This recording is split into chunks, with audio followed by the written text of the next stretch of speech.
Vandaag in Duurzaam Limburg een aflevering rond kunststoffen of plastics. Een materiaal met een grote impact op ons milieu. Europa wil tegen 2025 zo'n 50% van alle kunststoffen recycleren. Maar om die doelstelling te bereiken is er nog een hele weg te gaan. Hoe ver staan we op het vlak van recyclage en waar vallen er nog winsten te boeken? We ontdekken het samen met weer 3 interessante studiogasten.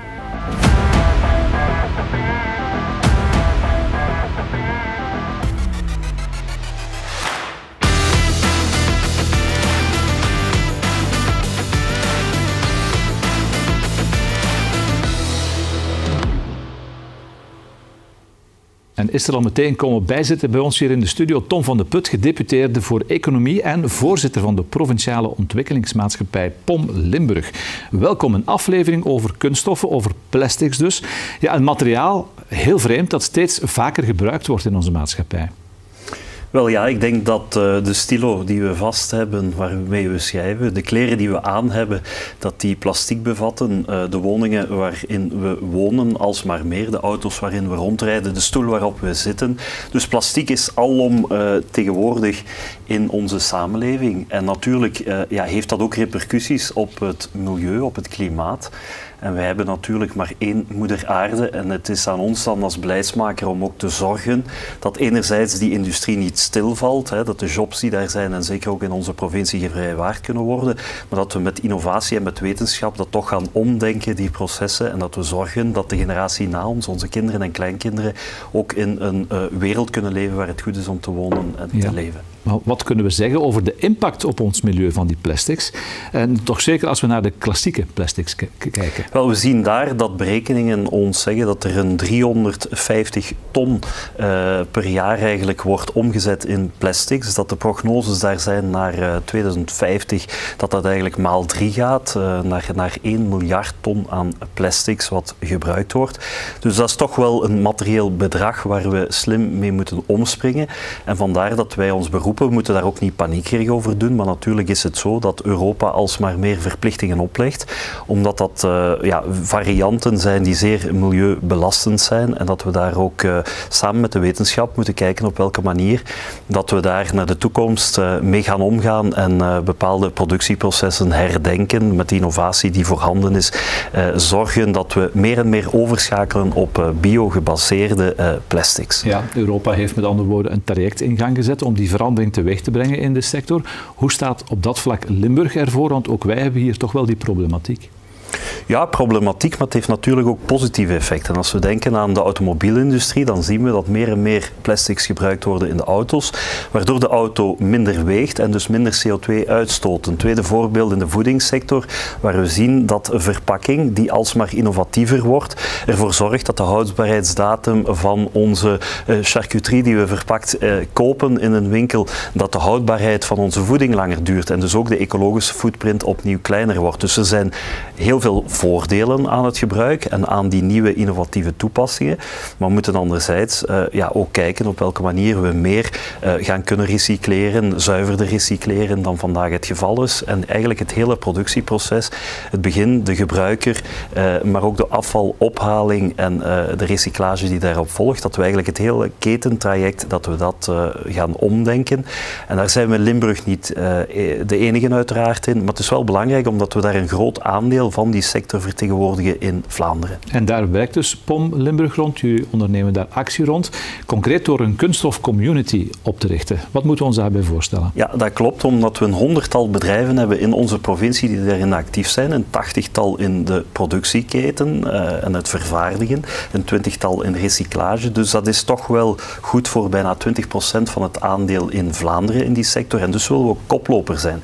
En vandaar dat we inderdaad het initiatief hebben genomen rond die community, waarbij we eigenlijk volgens ons gekende model, wat LRM toepast, maar ook POM Limburg, waarbij we de wetenschap samen met de bedrijven en overheden rond tafel zetten, concreet een tafel zoals we deze organiseren, om elkaar te versterken, kruis te bestuiven en te zorgen dat we die processen herzien, herdenken en de wetenschappelijke innovaties meepakken in dat traject. Ja, wat is het doel van die community? Ligt de focus dan alleen maar op recyclage of is er meer? Nee, dat is bijzonder breed, over heel veel toepassingen zoals we aan het begin gezegd hebben.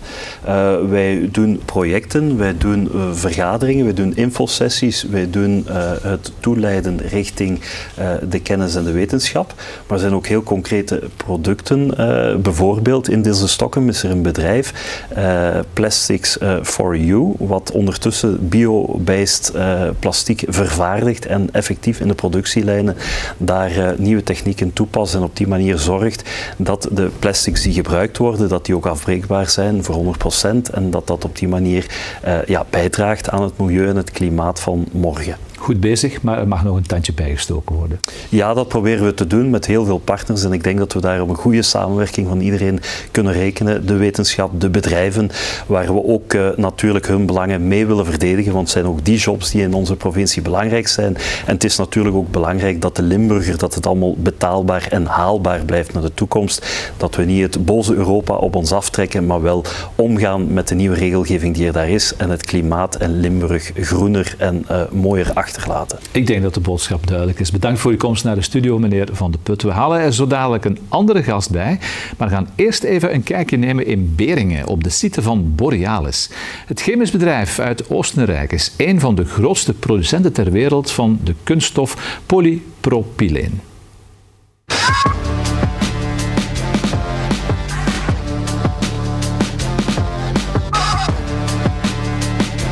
Welkom bij Borealis in Beringen. Samen met 500 enthousiaste collega's maken wij hier polypropyleen. Dat is een kunststof. Wij maken dat in de vorm van pellets. Inwendig, het materiaal in die pellets is heel erg verschillend. En wij sturen dat naar onze klanten die er ook heel erg verschillende dingen mee produceren. En dat gaat over medische toepassingen zoals baksters of filtermateriaal voor mondmaskers. Maar net zo goed onderdelen van batterijen, onderdelen van wagens. Wij bouwen hier eigenlijk een gloednieuwe recyclagefabriek. Maar deze lijn wordt iets helemaal anders. Het is enig in zijn soort. Wij gaan hier materiaal recycleren tot echt hoogwaardige witte of zelfs transparante kunststof.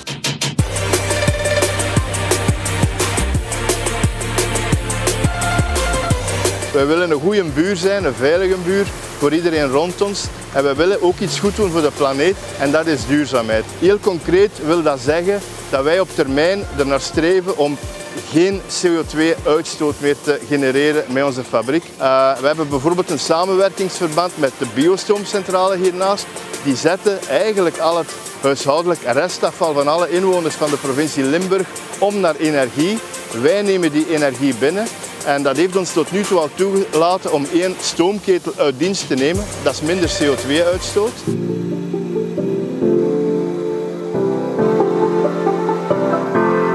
We zijn hier in het labo van Borealis in Beringen.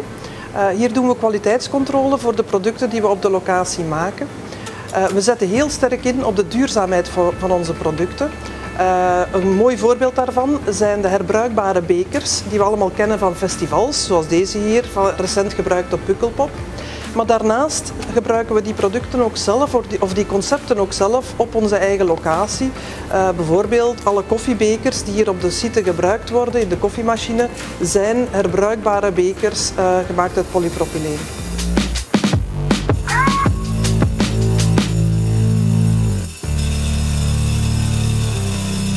Wij geloven heel sterk in de circulariteit van onze producten. En een mooi voorbeeld dat ik zou willen gebruiken zijn dergelijke verpakkingszakjes die we kennen van pasta of detergentverpakkingen. Typisch zijn die gemaakt uit verschillende lagen met verschillende materialen, hetgeen ze zeer moeilijk maakt om te recycleren. We hebben verschillende innovaties om dergelijke verpakkingszakjes te maken uit één enkel materiaal, hetgeen ze geschikt maakt om te recycleren. Ja, het komt erop neer dat plastics veel te waardevol zijn om na 1 keer gebruik al weg te gooien. En ze zijn ook in staat om vele malen herbruikt te worden vooraleer ze dan uiteindelijk gerecycleerd worden. Zo blijven ze ook in de kring en blijven ze hun waarde behouden. En we praten verder met een nieuwe studiogast en dat is Lode Smekens van de Rimoplast Groep. Rimoplast Groep in Lommel actief. Stel het bedrijf eens even voor. Rimoplast is een onderdeel van het grotere familiebedrijf Morsinkhoff Rimoplast. Wij zijn een mechanische recycler, actief sinds 1960 en gesticht in Nederland in de Achterhoek. Met mechanisch recyclen bedoel je eigenlijk dat je niet terug naar de oorsprong van het materiaal gaat, maar het op hetzelfde niveau probeert te houden. Je hebt 3 grote takken. Je hebt de PET-recyclingtak, de PP en HD, de harde kunststoffen. En bij Rimoplast recycleren we de folies, de zachte kunststoffen. Dit doen we in Lommel sinds 1989. We zijn destijds begonnen met het recycleren van postproductieafvallen, dus afvallen die vrijkomen in de producerende industrie van folies. Maar de laatste 10 jaar ligt de focus voornamelijk op het recycleren van gebruikte folies. Om een idee te geven, met onze buitenvestigingen in Nederland en Duitsland recycleren we meer dan 100.000 ton folies per jaar. Met de groep Rimoplast Morsinkhoff recycleren we meer dan 500.000 ton aan kunststoffen jaarlijks. Ja, dus folies begrijp ik, dat plastic afval, komt dat louter daar dan vandaan of is het uitgebreider dan dat? Nee, binnen Rimoplast doen we inderdaad enkel en alleen LDPE-folies.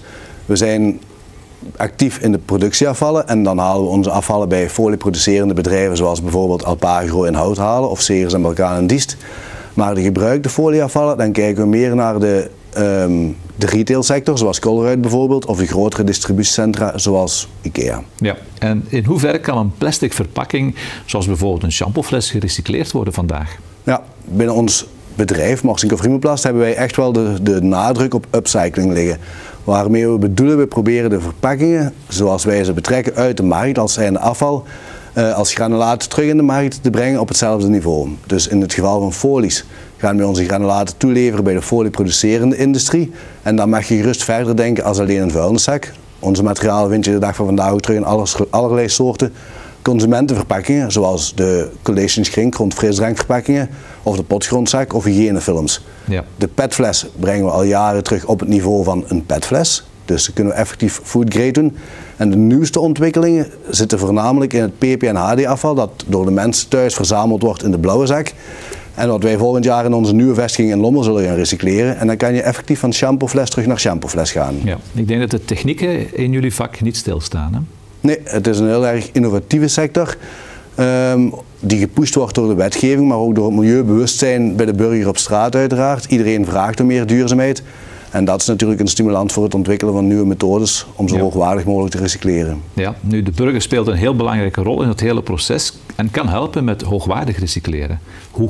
Ja, alles begint uiteraard met goed inzamelen. En de inzamelrates die FOSPlus kan voorleggen voor het huishoudelijk afval, of de cijfers die Valipak voorlegt voor de bedrijfsmatige afvallen, tonen aan dat de burger er echt mee bezig is en dat afval correct ingezameld wordt om gerecycleerd te worden. Maar je moet ook verder kijken en wanneer je in een winkel staat en je ziet 2 identieke producten waarvan het ene verpakt is in een verpakking van recyclaat en het andere verpakt in een verpakkingsmateriaal gebaseerd op ruwe aardolie, ja, dan zal je misschien 2 cent meer moeten betalen voor het recyclaat, want het kost nu eenmaal geld en de vuilnismaterialen worden te goedkoop aangeboden op de markt momenteel. Dus ook daar zit in afwachting van verdere wetgeving zeker een bijdrage die geleverd kan worden. Interessant allemaal. We halen er zo dadelijk iemand bij, maar gaan eerst nog even een kijkje nemen bij Alpagro Packaging.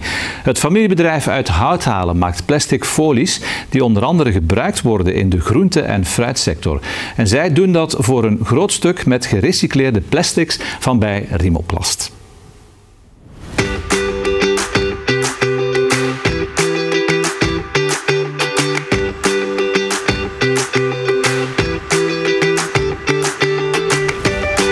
Welkom bij Alpagro Packaging. Wij zijn een familiaal bedrijf met 25 sterke medewerkers en wij maken plastic folies die gebruikt worden in de groenten- en fruitsector, e-commerce, boodschappen, tassen in de retail, maar ook een hele hoop industriële folies die wij verspreiden in de Benelux, ook ver Europa en zelfs tot Zuid-Amerika en Midden-Oosten.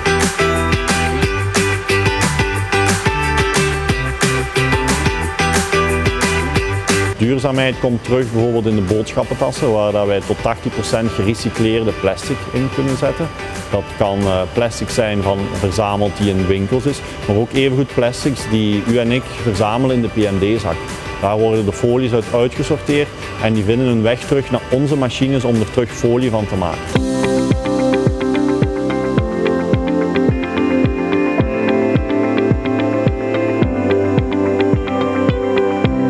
Deze plastic zal origineel ooit van een ver land in het Midden-Oosten komen. Nu circuleert die hier eens als eerste keer gebruikt, dan wordt die gerecycleerd en dan komt die terug bij ons terug om nog eens te hergebruiken. En dat is vele malen duurzamer omdat dat minder energie verbruikt en omdat er natuurlijk minder afval geëxporteerd werd zoals dat vroeger het geval was.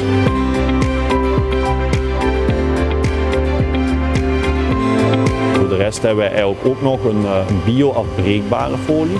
Dat is eigenlijk gebaseerd op een maïszetmeel of een aardappelzetmeel. Het zijn dan wel altijd de reststoffen, dus het is niet dat er iets verloren gaat aan voeding voor de mens of dier. Wij zijn toch al 20 jaar bezig met die kunststof en we hebben daar een beperkte maar een loyale klantenbasis voor.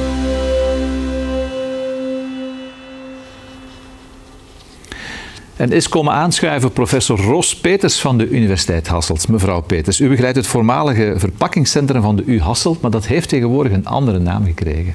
Ja, de nieuwe naam is voluit Materialen en Verpakking, Onderzoek en Dienstverlening. Dit dekt de lading beter dan het vroegere verpakkingscentrum. Maar het is wel iets ingewikkelder geworden. Dat wel, ja. Ja. Waar staat het precies voor? Wat doen wij in ons labo? Alleszins, eerst, wij zijn een onderdeel van het grote materiaalonderzoeksinstituut IMO-IMOMEC van de Universiteit Hasselt. En wat doen we? Even heel eenvoudig gezegd. Wij testen materialen of materiaaleigenschappen met testapparatuur. En wij doen dat voor bedrijven of in projectonderzoek. En heel specifiek de fysische, mechanische eigenschappen van de materiaal. Om enkele voorbeelden te geven, bijvoorbeeld de treksterkte van het materiaal. Hoe sterk is het materiaal of welke kracht heb je nodig om het materiaal te scheuren. Of de barrière van een materiaal. Wat betekent dit eigenlijk? Dat betekent eigenlijk dat bijvoorbeeld in een chipzak uw materiaal het waterdamp van buiten de omgeving moet tegenhouden om eigenlijk niet aan de chips te geraken, zodat uw chips nog lekker krokant blijft en lekker. Ja. En waarom onderzoek verrichten naar deze keten? Wij voeren onderzoek uit samen met bedrijven en we kiezen een onderzoekstopic dat belangrijk is voor deze bedrijven. Bijvoorbeeld vandaag de dag zijn dit de circulaire verpakkingsmaterialen die belangrijk zijn. Wordt ook aangestuurd door de Europese wetgeving die er aankomt rond verpakkingsafval en die de bedrijven aanstuurt om een stap te zetten naar meer duurzame materialen. Meer duurzame materialen, belangrijk bijvoorbeeld de recyclage van deze materialen of het toevoegen van recycled content aan deze materialen of materialen hergebruiken of aandacht te geven aan biogebaseerde materialen. Belangrijk is dat de grondstoffen in deze keten niet verloren gaan en opnieuw worden ingezet. Ja, het gaat dus verder dan onderzoek. Jullie doen ook aan dienstverlening naar bedrijven en overheden toe. Ja. Wij beperken ons niet alleen tot toegepast projectonderzoek samen met de bedrijven, maar we doen ook rechtstreekse dienstverlening naar bedrijven. Dat betekent dat de bedrijven bij ons met een vraag komen voor een materiaal te karakteriseren of een eigenschap te bepalen. Wij doen de testen dan voor dat bedrijf, omdat het bedrijf dikwijls die testapparatuur niet zelf in huis heeft. Wij leveren een mooi rapport af met het testresultaat en de bedrijven gebruiken dat resultaat verder in een nieuwe ontwikkeling van materialen bijvoorbeeld. U hebt al een paar voorbeelden gegeven. Kan u er nog een paar geven van dingen waar jullie nu mee bezig zijn concreet? Bijvoorbeeld voor onderzoek hebben we recent het REPAC-projectonderzoek afgewerkt. Het is een internationaal onderzoeksproject samen met expertisecentra uit Polen en uit Duitsland. Wat hebben we daar gedaan? Samen met iedereen gekeken. Samen met bedrijven gekeken naar de inzetbaarheid van papier gebaseerde verpakkingen. Dus dat zijn hernieuwbare verpakkingsmateriaal. Hoe die inzetbaar zijn in de voedingsindustrie om de traditionele, minder duurzame verpakkingsmaterialen die nu nog steeds gebruikt worden, te vervangen. Ja, Lolle Smeekens, het expertisecentrum van de Universiteit Hasselt, dat is zo'n mooi voorbeeld van hoe wetenschap en de expertise eigenlijk en de bedrijfswereld hand in hand gaan. Hoe belangrijk is dat? Dat is heel belangrijk, denk ik, momenteel. Europa heeft inderdaad doelstellingen gesteld dat alle verpakkingen binnenkort recycleerbaar moeten zijn. En dit heeft de hele kunststofsector in transitie gezet. De brandowners moeten hun verpakkingen gaan redesignen, zodat ze recycleerbaar worden. De kunststofsector moet ermee leren werken. Wij als recycleerders moeten het kwalitatief naar een niveau brengen dat het inzetbaar is. En om tot dat doel te komen heb je alle partners in de keten nodig, dus inderdaad ook de kenniscentra. Ja. En Rimoplast, werken jullie zelf ook samen met die kennisinstellingen in België of misschien zelfs in Nederland en daarbuiten? Ja, wij gaan zeker en vast regelmatig in overleg. In Limburg is het met de Universiteit Hasselt, maar ook de Universiteit Gent of Maastricht is ons niet vreemd. En wij wisselen voornamelijk veel ideeën uit, want wij zijn een zeer praktijkgerichte business. Dit is de theorie, maar het is wel belangrijk om die brug ergens te overwinnen, zodat de sector er beter van wordt. Ja, er moet nog heel wat gebeuren, denk ik dan. We moeten stilaan gaan concluderen, want onze tijd is op. Er kan nog veel gebeuren. Is dat de slotsom? Waar kunnen we nog verbeteren, mevrouw Peters? Maar ik denk dat we heel goed bezig zijn. We kunnen nog verbeteren, zeker eigenlijk, om de bedrijven beter met elkaar te linken, te verbinden, eigenlijk, zodat we ze leren kennen. Wij zijn bijvoorbeeld actief ook in de Limburgse kunststofcommunity, waar ze de voorbije jaren heel goed hebben gewerkt aan het verbinden van de verschillende spelers van de circulaire keten. Dit kan meer eigenlijk uitgebreid worden, maar we kunnen ook niet alleen naar recyclage focussen, we kunnen ook naar de biogebaseerde materialen gaan focussen eigenlijk, en daar proberen meer kennis en meer onderzoek te doen en innovaties te brengen in het bedrijfsleven. Allemaal heel waardevol, productie en hergebruik van kunststoffen. Ja, gaat het snel genoeg voor u? Ik denk dat we inderdaad beter kunnen blijven wandelen in plaats van te lopen en het op de juiste manier doen. En dat is heel mooi om af te sluiten, denk ik. Want ik zie dat u ook instemmend, goedkeurend kijkt naar ons. Ja. Onze tijd zit er alweer op. Ik neem graag nog afscheid van mijn gasten Ton van de Put, Lode Smeekens en Roos Peters. Volgende week zitten we al aan de laatste aflevering. Die zal in het teken staan van biogebaseerde grondstoffen. Graag tot dan.